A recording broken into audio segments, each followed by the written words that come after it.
Hello and welcome to BRK news. నేను మీ Avinash Janagama. Welcome to special interview with మీ అవినాష్ జనగామ. ఆయన ఉద్యమ నేత. అంతకుముందు ఉస్మానియా యూనివర్సిటీలో ఉద్యమ కిరటం. తెలంగాణ సాధనలో విద్యార్థి ఉద్యమానికి పునాదులు వేశారు. లాఠీలకు తూటాలకు భయపడేది లేదన్నారు. ఉద్యమం కోసం జైలు జీవితాన్ని భరించారు. సుదీర్ఘ పోరాటం చేసి అనుకున్న లక్ష్యాన్ని సాధించారు. ప్రత్యేక తెలంగాణ రాష్ట్రాన్ని ముద్దాడారు. ఉస్మానియా యూనివర్సిటీలో ప్రత్యేక రాష్ట్ర ఉద్యమాల్లో క్రియాశీలకంగా పాల్గొన్నారు. ఆయన టీఎస్జేఏసీ రాష్ట్ర చైర్మన్గా పనిచేశారు. తెలంగాణ రాష్ట్ర ఆవిర్భావం తర్వాత ఆయన తెలంగాణ రాష్ట్ర సమితి పార్టీలో చేరి 2014లో జరిగిన ఎన్నికల్లో తెలంగాణ అసెంబ్లీ ఎన్నికల్లో ఖమ్మం జిల్లా సత్తుపల్లి నియోజకవర్గం నుంచి టీఆర్ఎస్ అభ్యర్థిగా పోటీ చేశారు. సత్తుపల్లిలో ఓటమి అనంతరం 2014 డిసెంబర్ 4న తెలంగాణ రాష్ట్ర షెడ్యూల్డ్ కులాల అభివృద్ధి సంస్థ తొలి చైర్మన్గా అప్పటి ప్రభుత్వం నియమించింది. చైర్మన్గా తనదైన ముద్ర వేశారు. ఎంఆర్పీఎస్ నేతగా ఎస్సీ వర్గీకరణ కోసం విద్యార్థులతో మమేకమై తీర్పు వచ్చేంత వరకు ఉద్యమించారు. ఇది ప్రస్తుత కాంగ్రెస్ పార్టీ నేత పిడమర్తి రవి ప్రస్థానం. ఆయన మన స్టూడియోలో మనతో పాటు ఉన్నారు. పిడమర్తి రవి గారితో మాట్లాడి మరిన్ని అంశాలు ఆయన ద్వారా తెలుసుకునేటువంటి ప్రయత్నం చేద్దాం. నమస్కారం పిడమర్తి రవి గారు. నమస్కారం. ఎలా ఉన్నారు? ఫైన్. ప్రస్తుత కాంగ్రెస్లో ఉన్నారు మీరు. కాంగ్రెస్ పాలనలోకి వెళ్ళే కంటే ముందు పిడమర్తి రవిని ఇప్పుడు ఎస్సీ వర్గీకరణలో మేజర్గా మాదిగ సామాజిక వర్గం, అణగారిన వర్గం, అణిచివేయబడ్డ వర్గం కోసం పోరాడుతున్న నేతగా చూడాలా, లేదా కేవలం కాంగ్రెస్ పార్టీ నేతగా చూడాలా? కాంగ్రెస్ పార్టీలో కార్యకర్తగా చూడండి, వర్గీకరణ ఉద్యమకారుడు లాగానే చూడాలి. రైట్. ఎందుకంటే బేసికల్గా ఉద్యమ స్వభావం నుంచి అణచివేతం చూస్తున్నాం కాబట్టి ఉద్యమకారులాగా చూస్తేనే నాకు చాలా సంతోషం. కాంగ్రెస్ పార్టీలో సాధారణ సభ్యత్వం, ₹5 సభ్యత్వం అయితే చాలా సంతోషం. రైట్.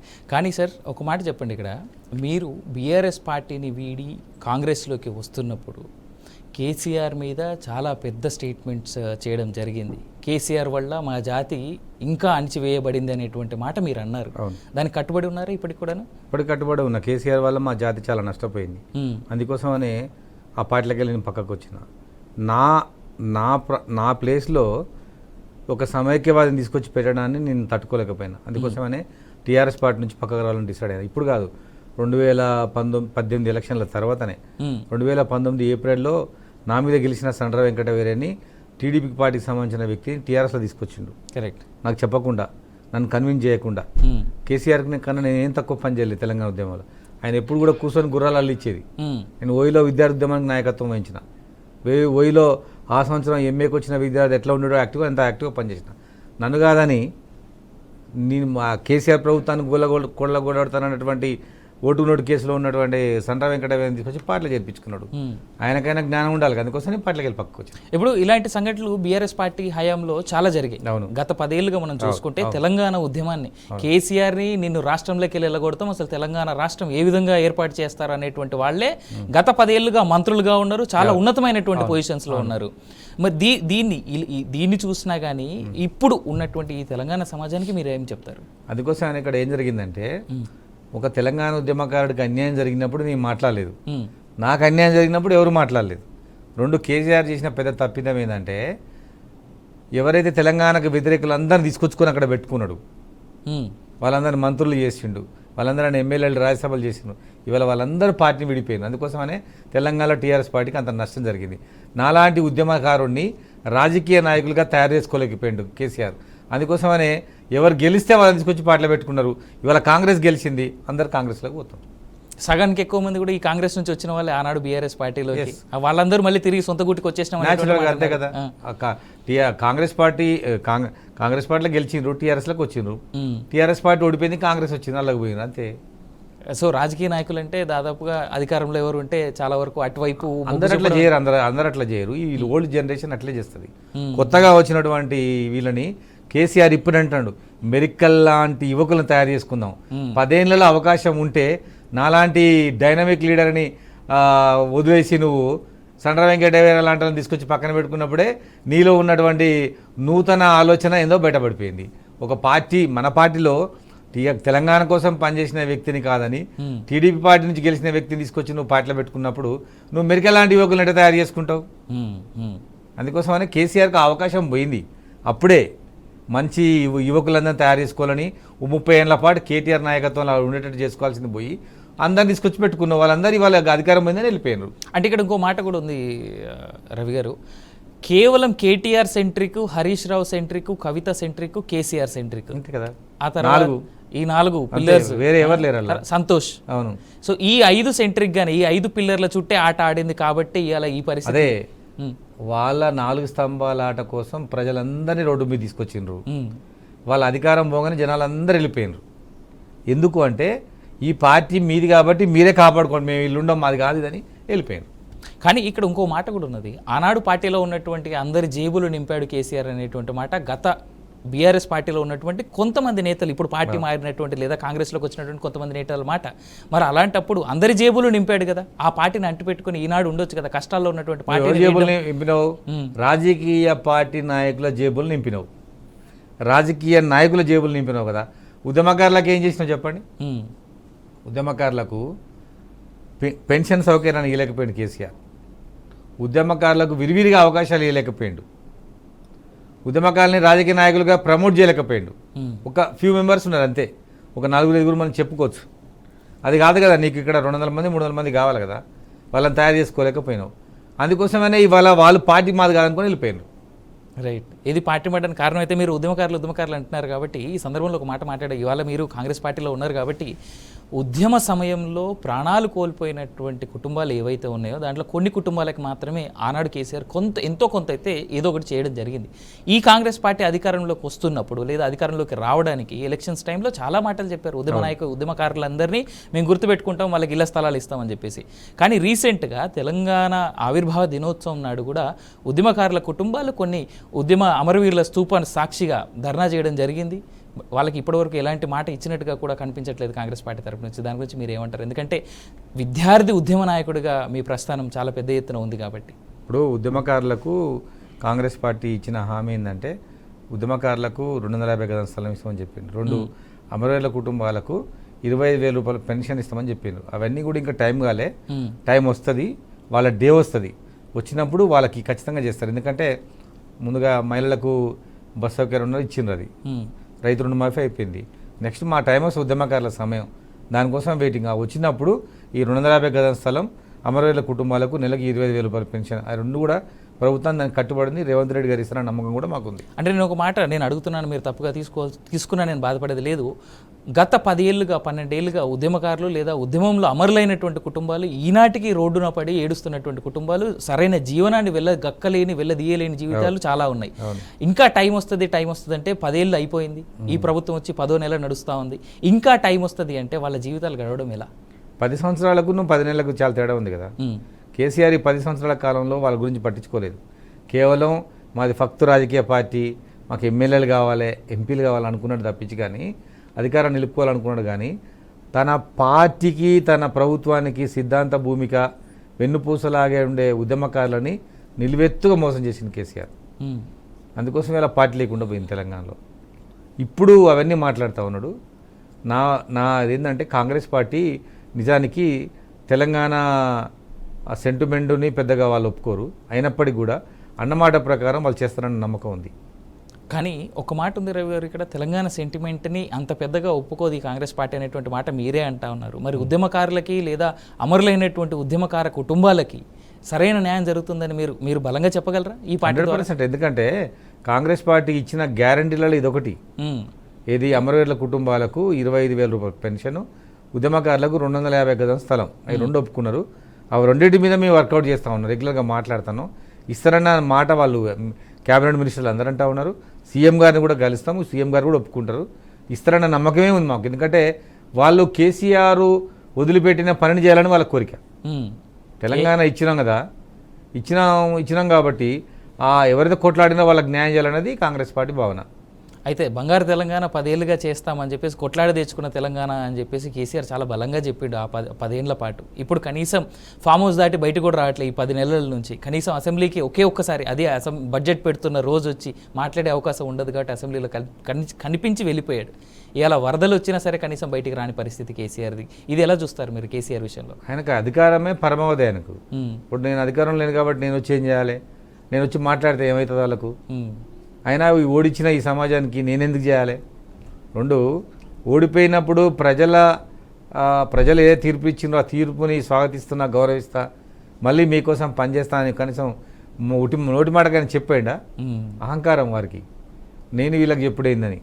కాంగ్రెస్ పార్టీ నా మీద గెలుచుడైంది, ఓటు వ్యతిరేకంగా ఇచ్చిన ప్రజలకు నేను మళ్ళీ శిరసావిస్తాం ఈ మాట అనడం ఏంది? వీళ్ళు నాకు ఓటేరా, వీళ్ళకు నేను మళ్ళీ చెప్పాలనే ఆయనలో ఉన్న అహంకారం ఇంకా పోలేక. అది డెమోక్రసీలో అందరిని ఓడగొట్టిన ప్రజలు, అది అర్థం చేసుకోవట్లేడు ఆయన. ఈ రోజు కూడా అర్థమైనట్టుగా ఎక్కడ ఎప్పటికీ అర్థం కదా ఆయనకు. మళ్ళీ ఆయన అధికారంలోకి రావాలనే ప్రయత్నం చేయాలనుకుంటున్నప్పుడు ప్రజలకు చెప్పాలి కదా, మీరు అప్పుడు నన్ను గెలిపించిండ్రు, ధన్యవాదాలు, ఇప్పుడు ఓడిచ్చిండ్రు, ఓకే అని మళ్ళీ మీకోసం పనిచేస్తాను చెప్పాలి కదా. అది చెప్పట్లేడు ఆయన ఇంకా. రైట్ రవి గారు, ఒక మాట నేను చాలా స్ట్రైట్గా అడుగుతా. ఒకవేళ మీకు కానీ ఆనాడు కేసీఆర్ కేవలం ఎస్సీ కార్పొరేషన్ చైర్మన్గా కాకుండా ఒక ఎమ్మెల్సీ ఇచ్చి మిమ్మల్ని ఒక మంత్రిని చేసి ఉన్నట్టు అయ్యి ఉంటే మీరు ఇంకా అదే పార్టీలో ఉంటుండేవారా, కాంగ్రెస్లోకి వచ్చేవారా? ఎప్పటికో నేను టీఆర్ఎస్ పార్టీలో ఉండేటోని. మంత్రి పదవి ఇచ్చి మంత్రి పదవి నాకు ఎందుకు అని మా కమ్యూనిటీకి ఇవ్వాలి కదా. మ్మ్. తెలంగాణ ఉద్యమకారులైనటువంటి విద్యార్థులకు ఆయన ఇచ్చింది ఏం చెప్పండి? మ్మ్. ఆయన టికెట్ ఇవ్వడం కాదు, వాళ్ళ బిడ్డకి ఎమ్మెల్సీ ఇచ్చినట్టుగా ఇవ్వాలి. మ్మ్. నువ్వు ఎమ్మెల్సీని చేసి మినిస్టర్ని చేసినట్లయితే ఇవాళ విద్యార్థి సమాజం మొత్తం నీతో ఉండదు కదా. నీ మీద నమ్మకం పోయింది, కేసీఆర్ వాడుకుంటాడు. ఎన్నికల తర్వాత ఉద్యమం తర్వాత మొత్తం విద్యార్థి సమాజాన్ని, కళాకారులని, అమరవీరుల కుటుంబాన్ని అందరిని వదిలేసిన భావన ఉంది. మ్మ్. ఆయన నన్ను వదిలేసిండు కదా. ఇప్పుడు నాకు చెప్పకుండా నా ప్లేస్లో నువ్వు వేరే వాళ్ళు తీసుకొచ్చినప్పుడు నేను నీతో ఎందుకుంటా? మ్మ్. నీదో అసలు శిష్యులైన రాజకీయ నాయకుడు బయటకు వచ్చిండు కదా. నువ్వేమన్నావు? ఉద్యమంలో నేను నా భార్య అన్నావు, తర్వాత బిడ్డ కొడుకుని తీసుకొచ్చినావు. ఇదంతా మీకోసమే అన్నావు, మా కోసం కాదు, కేటీఆర్ కోసం, కవిత కోసం లాగా ఉంది. అందుకోసం అక్కడ అది మా పార్టీ కాదు, అది కేటీఆర్ పార్టీ. ఎందుకంటే టీఆర్ఎస్ పార్టీలో ఎప్పటికీ మనం అధ్యక్షుని కాలేము, కానీ కాంగ్రెస్ పార్టీలో ఎప్పుడైనా అధ్యక్షుని కావచ్చు మనం. కాంగ్రెస్ పార్టీలో ఎస్సీ అవుతాడు, బీసీ అవుతాడు, ఓసీ అవుతాడు, ఏ కులమైనా ఏ మతమైనా అవుతాడు. కానీ టీఆర్ఎస్ పార్టీలో కేసీఆర్, కేటీఆర్, కవిత వాళ్ళే అవుతాడు. ఈవెన్ హరీష్ రావు కూడా కాడాడ. ఇప్పుడు సందర్భం వచ్చింది కాబట్టి మీరు ఎత్తారు కాబట్టి ఈ ప్రశ్న నేను అడగదలుచుకున్నా. బీసీ రిజర్వేషన్ల మీద కూడా చాలా అగ్రెసివ్గా చెప్పినటువంటి పార్టీ ఈ కాంగ్రెస్ పార్టీ. 42%, 43% రిజర్వేషన్స్ మేము కల్పిస్తాము అని చెప్పేసేటువంటి మాట. గతంలో కేసీఆర్ 32% ఉన్నదాన్ని 23%కి కుదించిండు ఆయన. ఇప్పుడు 42% మీరు చేస్తా అని చెప్పేసి, అంటే కాంగ్రెస్ పార్టీ చెప్పినటువంటి మాట ఎలక్షన్స్ టైంలో. సో దానికి కట్టుబడి ఉంటే కనుక 42% బీసీ రిజర్వేషన్లు ఇస్తే ఎస్సీలకు, ఎస్టీలకి, మిగిలినటువంటి ఏవైతే కులాలు అయితే ఉన్నాయో, ఎవరెవరికైతే రిజర్వేషన్స్ ఉన్నాయో 42% అనేది లోకల్ బాడీ ఎలక్షన్స్లో. లోకల్ బాడీ ఎలక్షన్స్లో 42% ఇస్తారని కాంగ్రెస్ పార్టీ చివరి డిక్లరేషన్. అవును, చివరి డిక్లరేషన్, కామారెడ్డి డిక్లరేషన్ కూడా అదే. ఓకే, అందులో చెప్పిండ్రు. దానికి అనుగుణంగానే రేపు వాళ్ళు బీసీ కమిషన్ ఏర్పాటు చేస్తుండ్రు. కొత్తగా పాత కమిషన్ టైం అయిపోయింది, ఇప్పుడు కొత్త కమిషన్ వేసి దాని ద్వారా కులాల జనాభా లెక్కలు జరిపి బీసీలకు పర్సంటేజ్ రిజర్వేషన్ ఇవ్వాలని అనుకుంటుంది.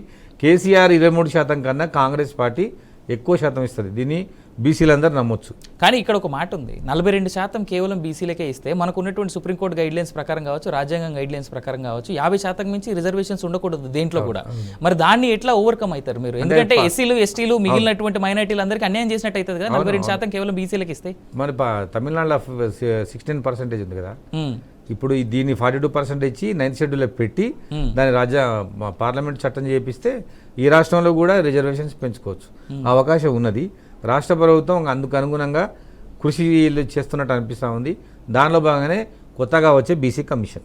రైట్, సరే. దాని తర్వాత చాలా పెద్ద అంశం కులాల వర్గీకరణ, మతాల వర్గీకరణ అనేటువంటికి సంబంధించినటువంటి వర్గీకరణకు సంబంధించినటువంటి స్టేట్మెంట్ ఇప్పుడు దేశవ్యాప్తంగా చాలా పెద్ద చర్చ నడుస్తూ ఉంది. స్పెసిఫిక్గా చెప్పాలంటే ఎస్సీ వర్గీకరణ, ఇది చాలా అవసరం అనేటువంటి మాట. సుప్రీంకోర్టు మొన్న రీసెంట్గా ఇచ్చినటువంటి జడ్జిమెంట్ మనం చూసుకోవచ్చు. మందకృష్ణ మాదిగ గారు కూడా దీని మీద ఏ రకమైనటువంటి స్టేట్మెంట్స్ చేశారో చూడొచ్చు. దీనికి కట్టుబడి మందకృష్ణ మాదిగ గారు, మీరు అందరూ వర్క్ చేశారు దీనిపైన, ఎందుకంటే మా మాదిగలకు అన్యాయం జరుగుతుంది అనేటువంటి ఉద్దేశాన. బట్ సేమ్ టైం దీని మీద మీ ఒపీనియన్ ఏందో మీరు చెప్పండి. దాని తర్వాత నా దగ్గర ఇంకో క్వశ్చన్ ఉంది, దాన్ని మీరే సమాధానం చెప్తే బాగుంటుంది అనేటువంటి ఉద్దేశం కూడా ఉంది. సో వర్గీకరణ అనేది దాదాపుగా 3 దశాబ్దాల నుంచి తెలంగాణ ఉమ్మడి తెలుగు రాష్ట్రం జరుగుతున్న ఉద్యమం. చివరిగా సుప్రీంకోర్టు తీర్పు ఇచ్చింది. కానీ ఈ తీర్పులో ఏంటంటే మోడీ మోసం, కుట్ర బయటపడతా ఉంది. ఎందుకంటే మోడీ పార్లమెంట్లో చట్టం చేయకుండా సుప్రీంకోర్టు తీర్పు ద్వారా ఆయన ఈ వర్గీకరణ అంశాన్ని తెలంగాణ ప్రభుత్వం ముందు పెట్టడం జరిగింది. సో ఇక్కడ నుంచి బీజేపీ వర్గీకరణ తీర్పు తర్వాత బీజేపీ ఎక్కడ దాన్ని ఓన్ చేసుకునే ప్రయత్నం కూడా చేయలేదు. కారణం ఏంటంటే ఉత్తర భారతదేశంలో ఉన్నటువంటి ఈ చమార్ నాయకులందరూ కూడా వర్గీకరణ వ్యతిరేకిస్తూ ఉంటారు. రామ్విలాస్ పాస్వాన్, రామ్దాస్ అథవాలే వీళ్ళందరూ వ్యతిరేకిస్తున్నారు. కాబట్టి ఇది మా మీద పడొద్దని చెప్పేసి వాళ్ళు బీజేపీ పార్టీ ఎక్కడ కూడా మాట్లాడుకుంటున్నది.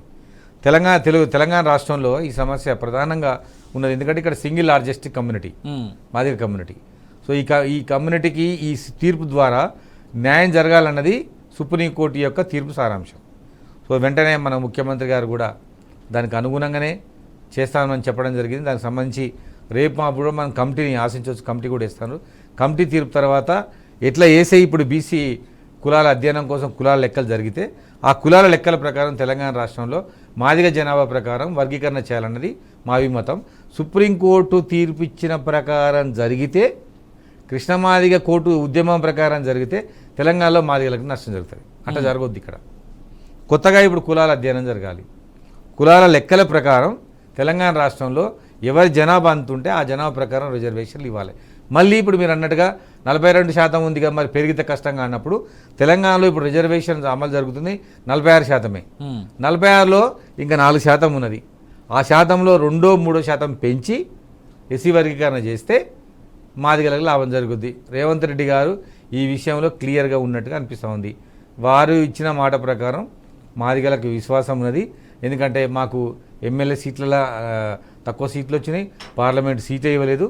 సరే, అసెంబ్లీ పార్లమెంట్ అంటే వ్యక్తులకు సంబంధించింది, మొత్తం వ్యవస్థకు సంబంధించింది. కాబట్టి మాదిగలకు న్యాయం జరిగే విధంగా రేవంత్ రెడ్డి గారు నిర్ణయం తీసుకోవాలని మనం బీఆర్కే న్యూస్ తరపు నుంచి వారికి విజ్ఞప్తి చేస్తాం. రవి గారు, ఈ మాట చెప్పండి. ఇందాక మనం మాట్లాడుతూ ఎస్సీ వర్గీకరణ సుప్రీంకోర్టు ఇచ్చినటువంటి గైడ్లైన్స్ ప్రకారం మాట్లాడుతూ ఉన్నాం కదా. సుప్రీంకోర్టు ఇచ్చినటువంటి గైడ్లైన్స్లో లేదా సుప్రీంకోర్టు ఇచ్చినటువంటి తీర్పులో ఇంకొక ఇంట్రెస్టింగ్ స్టేట్మెంట్ సుప్రీంకోర్టు చెప్పడం జరిగింది క్రిమీ లేయర్ గురించి. బట్ దీనికి సంబంధించినటువంటి విషయాన్ని తెలంగాణ నాయకులు కొంతమంది వ్యతిరేకిస్తూ ఉన్నారు, మన సౌత్లో ఉన్నటువంటి నాయకులు కొంతమంది వ్యతిరేకిస్తూ ఉన్నారు.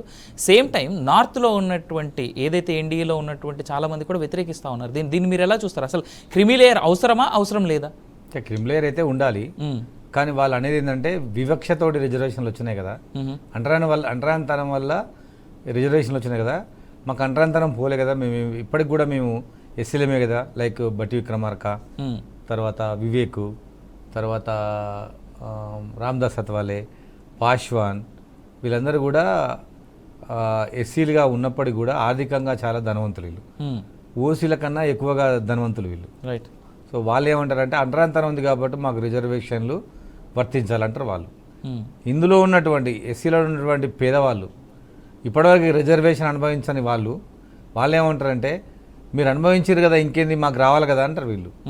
సో క్రిమిలేర్ పెడితే రిజర్వేషన్ అందరికి అందుతుంది. అంబేద్కర్ కలగన్న ఆలోచన ఏంటంటే రిజర్వేషన్ అనేది చివరి వాడికి కూడా అందాలి కాబట్టి అంబేద్కర్ కూడా క్రిమిలేర్ ఉండాలని అనుకున్నాడు. రైట్. ఇక్కడ చాలా స్ట్రైట్ క్వశ్చన్ నేను మిమ్మల్ని అడుగుతా. మీ కాంగ్రెస్లో ఉన్నటువంటి ఒక ఎమ్మెల్యే కుటుంబం, 2 అన్నదమ్ములు ఎమ్మెల్యేలు, ఆ ఇంట్లో ఉన్నటువంటి ఒక కొడుకు ఎంపీ, ఇవాళ క్రిమీ లేయర్ లేకపోవడం వల్ల ఇది జరుగుతుందని మేము చాలా బలంగా నమ్ముతున్నటువంటి మాట.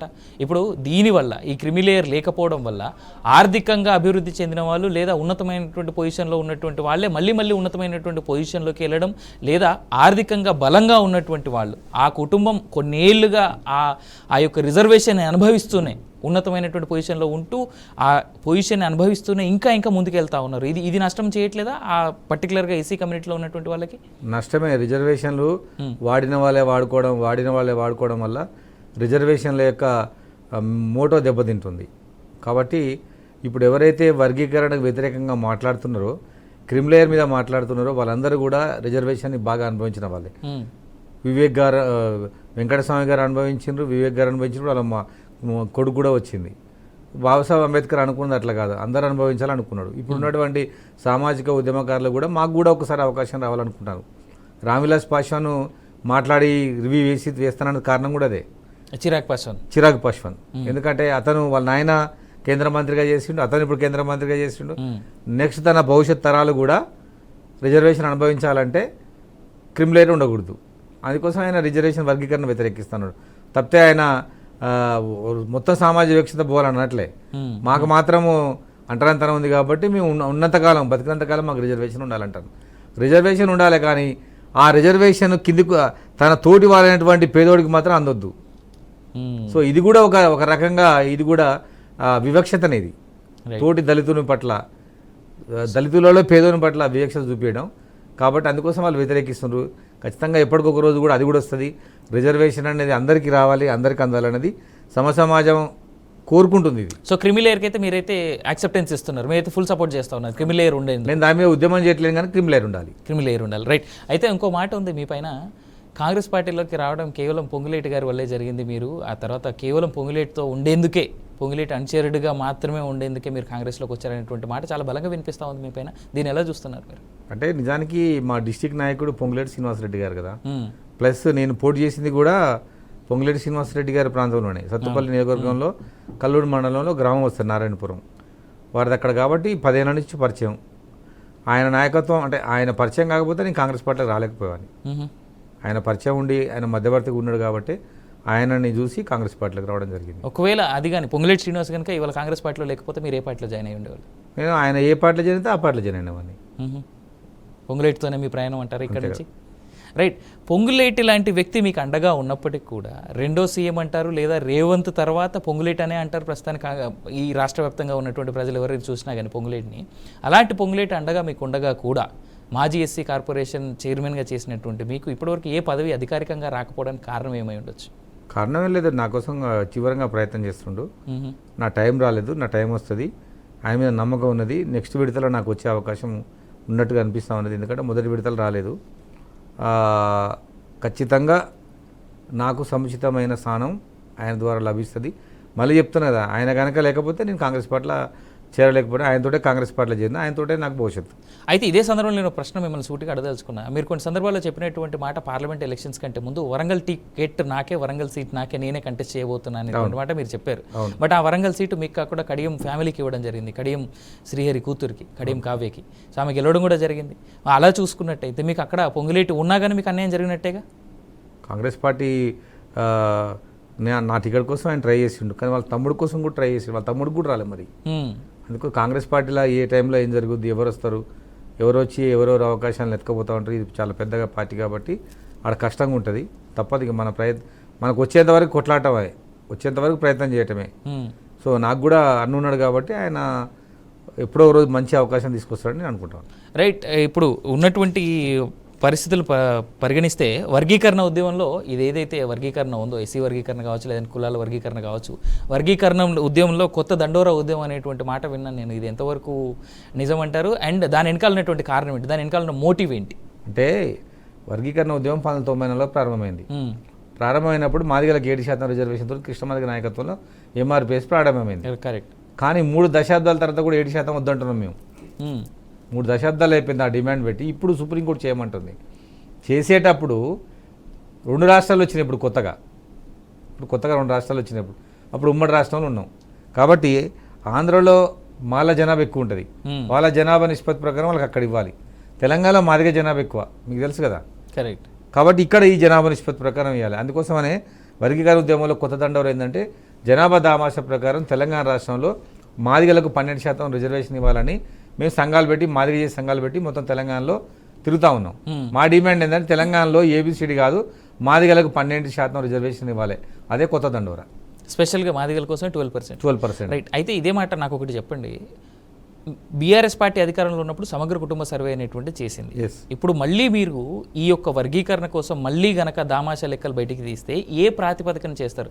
గత ప్రభుత్వం చేసినటువంటి ఏవైతే లెక్కలు ఉన్నాయో, గత ప్రభుత్వం ఏదైతే చేసిన సమగ్ర కుటుంబ సర్వే అనేటువంటిది, అవి ఆల్రెడీ రిపోర్ట్స్ ఉన్నాయి కదా, వాటిని బేస్ చేసుకొని చేస్తారా? ఎందుకంటే రేవంత్ రెడ్డి కూడా ఇంతకుముందు చాలా సందర్భాల్లో చెప్పాడు సమగ్ర కుటుంబ సర్వేకి సంబంధించిన రిపోర్ట్స్ ఏవి బయటికి కనబడట్లేదని. మీరు అధికారంలోకి వచ్చి 10 నెలలు అవుతుంది కదా, దానికి సంబంధించిన లెక్కల్ని కానీ విషయాల్ని కానీ ఎందుకు ఇప్పటివరకు బయట పెట్టలేదు? దానికి సంబంధించి అదే ప్రాతిపదికన ఎందుకు మీరు వర్గీకరణ చేయట్లేదు అనేటువంటి ప్రశ్న. అయితే సహజంగా ఏంటంటే వర్గీకరణ చేయాలంటే కులాల లెక్కలు ఉండాలి. అవును. మనకి ఇప్పుడు లేటెస్ట్గా ఉన్న లెక్కలు ఏంటంటే 2011 జనాభా లెక్కలు, అది కేంద్ర జనాభా లెక్కల ప్రకారం. దాని ప్రకారం చేస్తేనే సుప్రీంకోర్టు ఒప్పుకుంటుంది. సో మళ్ళీ ఇంకా లెక్కలు కావాలంటే 2014 సమగ్ర కుటుంబ సర్వే కాదు. మేము 30 ఏళ్ళ నుంచి ఈ ఉద్యమం చేస్తున్నాం. 2011 జనాభా లెక్కలంటే ఇప్పుడు జరిగి 14 ఏళ్ళు. అవును.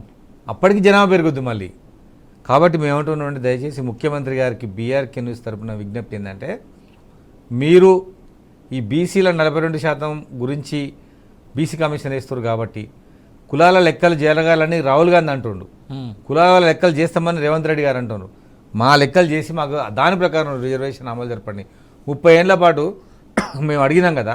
మళ్ళీ ఇప్పుడు 2011 లెక్కల ప్రకారం అయితే 15 ఏళ్ల క్రితం నాటి జనాభా లెక్కల ప్రకారం అయితే మాకు లాభం జరగదు. సింగిల్ లార్జెస్ట్ జనాభాకు న్యాయం చేసి మాదిగ కులాన్ని రేవంత్ రెడ్డి గారు ఎంబడి పెట్టుకోవాలి. ఇవాళ తెలంగాణలో ఈవెన్ రెడ్డిస్ కన్నా లంబాడీలు మొత్తం కాంగ్రెస్ పార్టీతో ఉంటారు. అవును. అటువంటి ఒక పెద్ద సమూహాన్ని, వాళ్ళ జనాభా 20 లక్షల పైన ఉంటుంది లంబాడీస్ది, ఇక్కడ వీళ్ళు 40 లక్షల పైన ఉంటారు మాదిగలు. వీళ్ళను కూడా కాంగ్రెస్ పార్టీకి వెనుముకలాగా చేసుకోమంటున్నా. మీరు ఎమ్మెల్యే టికెట్ ఇవ్వాలే వదిలేయండి, మీరు ఎంపీ టికెట్ ఇవ్వలే వదిలేయండి, మీరు మినిస్టర్ పదవి ఇవ్వలే మాదిగలకి వదిలేయండి. కానీ మేము అడిగేది ఏంటంటే అది వ్యక్తులకు సంబంధించింది, ఇది మొత్తం వ్యవస్థకు సంబంధించింది వర్గీకరణ అనేది. మాకు 12% ఇవ్వండి, మాదిగ జాతిని మీ పక్కన పెట్టుకోండి, మీరు ముఖ్యమంత్రి, మీరు ఉన్నంతకాలం అది ఉంటారు. ఇక్కడ ఒక మాట నేను చాలా స్ట్రైట్గా అడుగుతాను. వ్యక్తులకు సంబంధించిందని మీరు అంటున్నారు కదా, కులాన్ని లేదా ఆ యొక్క కమ్యూనిటీని రిప్రజెంట్ చేస్తూనే వాళ్ళకి టికెట్లు ఇచ్చాం మేము అనేటువంటి మాట కాంగ్రెస్ పార్టీ ఎత్తింది. సేమ్ టైం మీరు రాహుల్ గాంధీ పేరు ఎత్తారు కాబట్టి నేను ఒక మాట అంట, కేవలం కులాల వర్గీకరణ అనేటువంటి మాట వస్తుంది కాబట్టి ప్రతి మతంలోనూ డిఫరెంట్ కులాలు ఉంటాయి. మతాలలో ఉన్నటువంటి కంప్లీట్ కులాల వర్గీకరణకి కాంగ్రెస్ పార్టీ కట్టుబడి ఉందా, లేదా కేవలం ఒక కమ్యూనిటీ లేదా ఒక్క మతంలో ఉన్నటువంటి కమ్యూనిటీస్కి సంబంధించి కులాల వర్గీకరణ కోరుతుందా కాంగ్రెస్ పార్టీ? కులాల వర్గీకరణే, కులాల లెక్కలే. ఈ దేశంలో ఏ కులం ఎంత ఉంది, ఆ కులాల నిష్పత్తి ప్రకారం వాళ్ళకు సంక్షేమ పథకాలు ఇవ్వాలి, ఆ కులాల ప్రకారం వాళ్ళకు ప్రభుత్వంలో వాటేయాలి. ఇది రేవంత్ రెడ్డి గారు చెప్పింది. అయితే దీంట్లో నేను అందుకే మళ్ళీ చాలా క్లియర్గా అడుగుతా ఉన్నా, భారతదేశ వ్యాప్తంగా 3 మతాలు చాలా పెద్ద ఎత్తున ఉన్నాయి. హైందవులు, క్రిస్టియన్స్, ముస్లిమ్స్. ప్రతి ఈ 3 మతాల్లో ఉన్నటువంటి అన్ని కులాల వర్గీకరణకి కాంగ్రెస్ పార్టీ కట్టుబడి ఉందా, లేదా కేవలం హిందువుల్లో ఉన్నటువంటి కులాల కోసం మాత్రమే కాంగ్రెస్ పార్టీ కట్టుబడి ఉందా? అన్ని మతాలలో ఉన్న కులాల గురించి. క్రిస్టియన్ మతంలో క్రిస్టియన్ మతం ఒకటే ఉంటుంది. ముస్లిం మతంలో మాత్రం 3-4 వర్గాలు ఉన్నట్టు, సియా, సున్నీ కొన్ని ఉన్నట్టు అనిపిస్తుంది. హిందూ మతంలో మాత్రం అనేక కులాలు ఉన్నాయి. అందరు కులాల లెక్కలు జరగాలి, దాని ప్రకారమే సంక్షేమ పథకాలు, బట్ ఈ మాట దాని ప్రకారమే రిజర్వేషన్స్, బట్ ఈ మాట దాని ప్రకారమే ప్రభుత్వంలో పదవులు. రైట్, అగ్రి చేస్తా ఉన్నా నేను కూడా. బట్ ఈ మాట రాహుల్ గాంధీ నోటి వెంట రావట్లేదు ఎందుకు? చెప్తాడు ఆయన భారతదేశంలో కులాల లెక్కలు జరగాలని చెప్పిందే రాహుల్ గాంధీ. ఎందుకంటే అప్పుడు మోడీ ఖతమవుతాడు, దేశంలో బీజేపీ ఉండదు. అందుకోసమనే బీజేపీ పార్టీ కులాల లెక్కలకు ఒప్పుకోవట్లేదు. నిన్ననో మొన్ననో ఆర్ఎస్ఎస్లు కూడా కులాల లెక్కలు చేయమన్నారు. ఎందుకు ఒక ప్రతిపక్ష నాయకుడు కులాల లెక్కలు జరపమంటే జరపట్లేదు? చేయండి లెక్కల ప్రకారం. అల్పసంఖ్యాకులైనటువంటి బీజేపీ పార్టీ నాయకుల యొక్క లెక్కలను తేలితాయనే వాళ్ళు చేయట్లేదు పని. రైట్, చూద్దాం. మీరు అన్నటువంటి మాట ప్రకారంగా ఒకవేళ రాహుల్ గాంధీ కనుక అన్ని మతాల్లో ఉన్నటువంటి అన్ని కులాల వర్గీకరణకి నేను సిద్ధం అనేటువంటి మాట ఆయన నోటి వెంట వచ్చినప్పుడు చూద్దాం. ప్రస్తుతానికైతే ఆయన కేవలం హిందువుల్లో ఉన్నటువంటి కులాల వర్గీకరణ కోరుతా ఉన్నట్టుగా వినిపిస్తాయి. ఆయన హిందువులు, ముస్లిం, క్రైస్తవులు అనలే, కులాల లెక్కలు అన్నాడు. సరే, చూద్దాం మీరు అన్నట్టుగా ఆ మాటని. రైట్, ఇక తెలంగాణ ఉద్యమకారులకి 250 గజాల స్థలం కోసం మీ పోరాటం ఉధృతం చేయబోతున్నాం అనేటువంటి మాట వినిపిస్తూ ఉంది. సో దీనికి సంబంధించినటువంటి యాక్షన్ ప్లాన్ ఏ విధంగా ఉండబోతుంది మీ సైడ్ నుంచి? అంటే Congress party manifesto committee chairman Sridhar Babu గారిని మేము ఎన్నికలప్పుడు కలిసినాం. పెన్షన్ ఇవ్వమంటే ఆయన 250 గజాల స్థలం ఇస్తున్నాడు. సరే, ఏదో ఒకటి మాకు రానివ్వండి అనుకున్నాం. ఎందుకంటే తెలంగాణ ఉద్యమం చేసినందుకు మంచి గుర్తింపు, గౌరవం అనుకున్నాం. చాలామందికి ఉద్యమకారులకు పెళ్ళిళ్ళైనాయి, అందరికీ ఉద్యోగాలు లేవు, కనీసం స్థలమైన ఇస్తే ఇల్లు కట్టుకుంటారని మా ఆలోచన. అందుకోసం ఈ మధ్యకాలంలో తెలంగాణ ఉద్యమకారుల సంఘం పెట్టినాం. ఆ కమిటీని కూడా అనౌన్స్ చేసినాం. శ్రీశైలం, రహీము, ఉపేందర్ని అప్పటి ఉద్యమకారులని కమిటీగా వేసినాం. వాళ్ళ నాయకత్వంలో తెలంగాణ మొత్తం కూడా కమిటీ తిరుగుతుంది. ఉద్యమకారులను ఐడెంటిఫై చేస్తాము. ఉద్యమకారులకు 250 గజాల స్థలం ఇచ్చేటట్టుగా ప్రభుత్వం దగ్గర ఒప్పిస్తాం. ఆ మధ్యవర్తిత్వం కూడా నాదే. ఖచ్చితంగా. ఎలక్షన్స్ తర్వాత ఎన్నిసార్లు కలిసారు మీరు? ఈ 10 నెలల కాంగ్రెస్ పార్టీ పాలనలో మీరు ముఖ్యమంత్రి గారిని కావచ్చు, లేదు అంటే మీరు చెప్పినటువంటి మంత్రుల్ని కావచ్చు, ఎన్నిసార్లు కలిసారు? దీనికి సంబంధించిన రిప్రజెంటేషన్ ఎన్నిసార్లు? ముఖ్యమంత్రి గారిని 2 సార్లు కలిసినాం. ఈ విషయం మాట్లాడలేదు. మంత్రులందరికీ చెప్పినా నేను, పొంగులేటి శ్రీనివాసరెడ్డి గారికి, జూపల్లి కృష్ణారావు గారికి, పొన్నం ప్రభాకర్ గౌడ్ గారికి, ఆ తర్వాత మన ఉత్తమ్ కుమార్ రెడ్డి గారికి అందరికీ చెప్తా ఉన్నాం 250 గజాల స్థలం ఇవ్వాలని. ప్రభుత్వానికి ఉన్నటువంటి ఆప్షన్ ఏంటంటే దీనివల్ల ప్రభుత్వానికి వచ్చే ఆర్థిక భారం ఏం లేదు. ఆ జిల్లాలలో ఉన్న ఉద్యమకారులను గుర్తించి అక్కడ స్థలం ఇవ్వడం వల్ల ప్రభుత్వానికి ఆర్థిక భారం ఏం పడదు. అందుకోసం ప్రభుత్వం ఈ విషయంలో క్లియర్గా ఉన్నది. ఖచ్చితంగా ఉద్యమకారులను గుర్తిస్తారు. ఎందుకంటే ప్రజాపాలనలోనే ఆప్షన్ పెట్టింది, మీరు ఉద్యమకారులు అయితే మీ ఎవిడెన్స్ రాయండి, మీరు ఎక్కడ జైలు ఉన్నారో రాయండి, మీరు ఎప్పుడు ఉద్యమంలో పాల్గొన్నారో రాయండి, పీరియడ్ రాయండి అని చెప్పారు. మేము ప్రజాపాలనలో మొత్తం కూడా ఆప్షన్లో అందరం అప్లై చేసుకున్నాం మాకు స్థలం ఇవ్వండి అని. దాని అంతా కూడా కంప్యూటరైజ్ అయిపోతే మాకు క్లారిటీ ఉంటుంది. మేము ఖచ్చితంగా గట్టిగా ప్రభుత్వాన్ని అడుగుతాం. ఒక ఏడాది లోపల మేము ఉద్యమకాలు 240 గజాల స్థలం వచ్చినట్టు చేస్తాం. రైట్. ఇదే సందర్భంలో ఒక ఏడాది అని మీరు అంటా ఉన్నారు కదా, ఇంకా కొన్ని నెలలే ఉంది 2025 సంవత్సరం మొదలవడానికి. 2025లో బచావో తెలంగాణ ఉద్యమాన్ని ఒకటి నేను ప్రారంభిస్తాననేటువంటి మాట మీ సైడ్ నుంచి నేను విన్నాను. ఎందుకు? కాంగ్రెస్ పార్టీ మీరే అధికారంలో ఉన్నారు కదా, ఇంకా బచావో తెలంగాణ ఏంటి? అంటే తెలంగాణని రక్షించుకోవడానికి, అంటే తెలంగాణ వర్ణాలను తెలంగాణ వాళ్ళకి ఇవ్వడానికి, తెలంగాణలో కల్తీ లేని సమాజాన్ని తెలంగాణ ప్రజలకు ఇవ్వడానికి, ముఖ్యంగా ఉత్తరాది రాష్ట్రాల దురాక్రమణ నుంచి తెలంగాణ కాపాడడం కోసం ఆంధ్రోలు పోయినని సంబరపడ్డం. కానీ అందరికన్నా డేంజర్గా ఇక్కడ బీహార్, రాజస్థాన్, గుజరాత్ వాళ్ళు తిష్టా వేసిండ్రు. 100% ఆ కంపెనీల వాళ్ళ కంపెనీలలో కూడా ఉద్యోగాలు తెలంగాణ యువకులకు ఇవ్వాలి. ఒక కంపెనీలో కూడా వాళ్ళు ఒక షాపులో కూడా మనకు అవకాశాలు ఇస్తలేరు. ఇవాళ హైదరాబాద్ నగరంలో బీభత్సమైనటువంటి కల్తీ రాజ్యం వెళ్తుంది. దానికి ప్రధాన కారణం వాళ్ళే. మీరు ఉదయం పూట పేపర్ చదవండి, హైదరాబాద్లో కల్తీ నూనె, కల్తీ నెయ్యి, కల్తీ డాల్డాని పట్టుబడితే ఏ పేర్లు ఉంటాయో మీరు గమనించండి. హైదరాబాద్లో పాల వ్యాపారం వాళ్ళదే, ఇడ్లీ వ్యాపారం వాళ్ళదే, జిలేబీ వ్యాపారం వాళ్ళదే, కారా, టీ, ఫ్యాను, ఫోను, ప్యూన్, మొత్తం everything. Hyderabad outer ring road ప్రాంతంలో ఉన్నటువంటి 10 కోట్ల పై చిలుకు ఉన్నటువంటి విల్లాలు మొత్తం కూడా వాళ్ళే. హైదరాబాద్ నగరాన్ని నార్త్ ఇండియా వాళ్ళు, ఈస్ట్ ఇండియాల కంపెనీ లాగా నార్త్ ఇండియా వాళ్ళు మొత్తం కూడా కబ్జా చేసి పెట్టిండ్రు. దాని వెనకాల భయంకరమైన కుట్ర ఉంది. ఆ కుట్రను ఛేదించాలని, వాళ్ళ నుంచి తెలంగాణ రక్షించుకోవాలని వాళ్ళంతా కూడా అక్రమంగా హైదరాబాద్కు వచ్చి వ్యాపారాలు చేస్తున్నారు. బట్ ఇదే సందర్భంలో స్ట్రైట్ ప్రశ్న ఏంటంటే, మీరే అధికారంలో ఉన్నారు ఇవాళ. ఇది ఏరివేయడం చాలా సింపుల్ ప్రక్రియ ప్రభుత్వానికి. సో దానికోసం ఉద్యమం ప్రభుత్వంలో ఉన్నటువంటి మీరే చేయడం దేనికి? ప్రభుత్వమే డైరెక్ట్గా చర్యలు ప్రభుత్వంలో లేరు, నేను పార్టీలో ఉన్నా. పార్టీలో ఉంటే మీ పార్టీ కదా ఇవాళ ప్రభుత్వం పార్టీ అధికారంలో ఉంది. నేను ప్రభుత్వంలో లేను, ప్రభుత్వంలో ఉన్నా, పార్టీలో ఉన్నా. తెలంగాణ ప్రజలకు అన్యాయం జరిగితే ఖచ్చితంగా మాట్లాడతాం, దాని గురించి కొట్లాడతాం. నార్త్ ఇండియా నుంచి వచ్చి ఇక్కడ వ్యాపారం చేసి కల్తీ చేస్తానంటే ఊకం. మేము వాళ్ళ మీద కంప్లీట్గా మేము కంప్లైంట్ చేస్తాము. ఎన్ని కంపెనీలు లేవు చెప్పండి, ఆ కంపెనీలలో మా వాళ్ళకు ఉద్యోగాలు అయ్యి నువ్వు బతుకు ఇక్కడికి వచ్చి నువ్వు బతుకు కానీ మాకు బతుకు లేకుండా చేసి నేను ఒక్కనే బతుకుతానంటే అది మా వనరులతోటి, మా డబ్బులతోటి టీ తాగాలి, మా డబ్బులతో టిఫిన్ చేయాలి, పానీపూరి తినాలి. నువ్వు మాత్రం మాకు ఉద్యోగం ఇవ్వవా? మాకు ఉద్యోగం కూడా ఇవ్వాలి. నీ కంపెనీలో పెద్ద పెద్ద కంపెనీలు ఉన్నాయిడా, 100 మంది పనిచేసే హోటల్స్ ఉన్నాయి, మా వాళ్ళకి ఇవ్వాలి. 100% ఉద్యోగాలు మా వాళ్ళకి ఇవ్వాలి. 10% మేనేజ్మెంట్ మాత్రం మీరు ఉండాలి.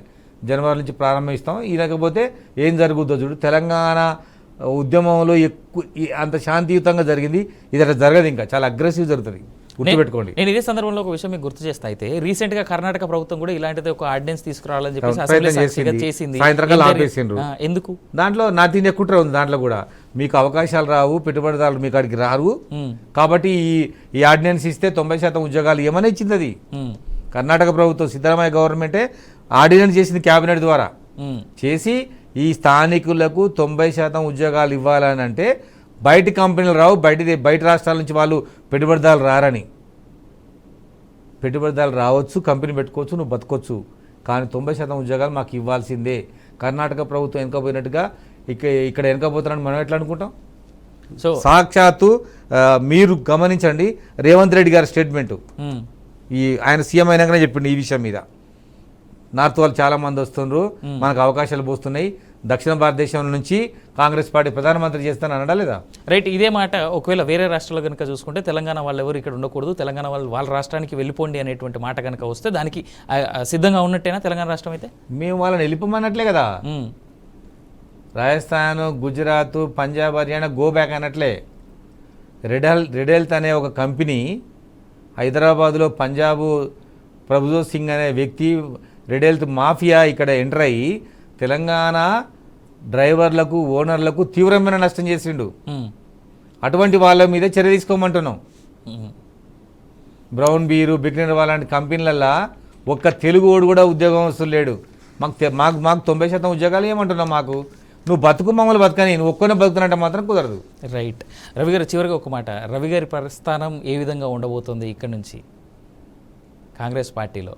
కాంగ్రెస్ పార్టీ 10 ఏళ్ళ అధికారం ఉంటుంది. పొంగులేటి శ్రీనివాసరెడ్డి గారు తెలంగాణ భవిష్యత్తు నాయకుడు, ఆయన నాయకత్వంలో నాకు బంగారు అవకాశాలు వస్తాయి. రైట్, చూద్దాం రవి గారు. Wishing you all the success. So thank you so much. అది పిడమర్తి రవి గారితో స్పెషల్ లైవ్. మరోసారి మళ్ళీ కలుద్దాం. చూస్తూ ఉండండి వీఆర్కే న్యూస్.